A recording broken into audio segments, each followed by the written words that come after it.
ይህንን ፈተና ሰላማዊ በሆነ መንገድ ከኩረጃ የጸዳ ትውልድ ለማፍራት በሚያስችል መንገድ ለመስጠት በየደረጃው የፈተና አስፈጻሚ ግብረ ኃይል አደራጅተን ለግብረ ኃይሉም በቂ ኦሪንቴሽን ሰጠን ከዞን እስከ ወረዳና ትምህርት ቤት ድረስ ተሰጥቶ የፈተና ሂደቱን ሰላማዊ በሆነ መንገድ ለማከናወን የቅድመ ዝግጅት ስራዎች እየተሰሩ ናቸው። በዚህም ካሉን 18 ወረዳዎች 17 ወረዳዎች በመጀመሪያው ዙር ክልል አቀፍ ፈተና የሚያስፈትኑ ይሆናል ማለት ነው። በዚህም በስድስተኛ ክፍል 17 ወረዳዎች 106 ትምህርት ቤቶች ከ6300 በላይ ተማሪዎች የስድስተኛ ክፍል ክልል አቀፍ ፈተና የሚወስዱ ይሆናል ማለት ነው። እንግዲህ ይሄ ፈተና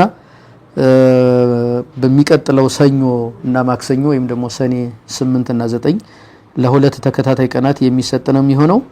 ለዚህ ፈተና ለስምንተኛ ክፍልም ጭምር አስፈጻሚ የፈተና አስፈጻሚ ባለድርሻ አካላትን የመመልመል የተሻሉና ኃላፊነት የሚሰማቸውን ፈታኝ መምህራን የጣቢያ ኃላፊዎች ሱፐርቫይዘሮችንም ጭምር የመመልመል በቂ የጸጥታ ኃይል የመመደብ ለዚህ ማስፈጸሚያ የሚሆን በጀት ጭምርም የሚያስፈልገውን በጀት ለይቶ የመመደብ ስራ ተሰርቷል ማለት ነው።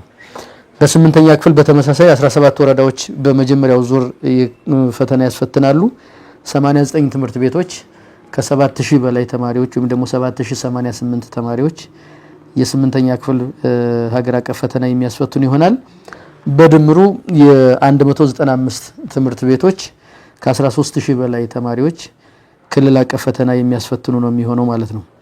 እነዚህ በመጀመሪያው ዙር የሚያስፈትኑ ናቸው። አንድ ወረዳ ወይም ደግሞ ሰዴ በገጠመን የጸጥታ ችግር ምክንያት በመደበኛው የፈተና ፕሮግራም ማስፈተን የምንችልበት ሁኔታ ስላልተፈጠረ ሁለተኛ ዙር ላይ የምናስፈትንበት ሁኔታ ይፈጠራል።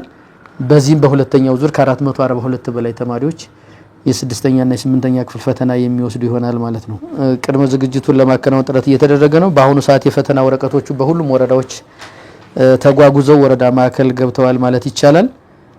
የፈተና ወረቀቶቹ ወረዳ ማዕከል ከገቡ በኋላ በቂ የሆነ ኦሪንቴሽን ለተማሪዎችም ለፈታኝ መምህራንም ለአስተባባሪ የሱፐርቫይዘሮችም ኦሪንቴሽን የመስጠቱ ስራ በሁሉም ወረዳዎች በተደራጀ መንገድ እየተከናወነ ያለበት ሁኔታ ነው ያለው።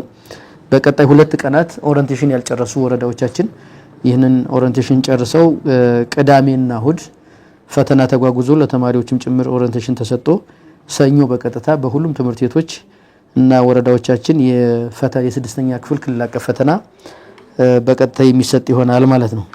በስምንተኛ ክፍልም በስድስተኛ ክፍልም የተሻለ ውጤት እናስመዘግባለን ብለን አስበናል። ለዚህም የተሟላ ቅድመ ዝግጅት የተደረገበት አመት ነው ብሎ መውሰድ ይቻላል ማለት ነው። በዚህ አጋጣሚም ደግሞ ለተፈታኝ ተማሪዎቻችን መልካም የፈተና ጊዜ እንዲሆንላቸው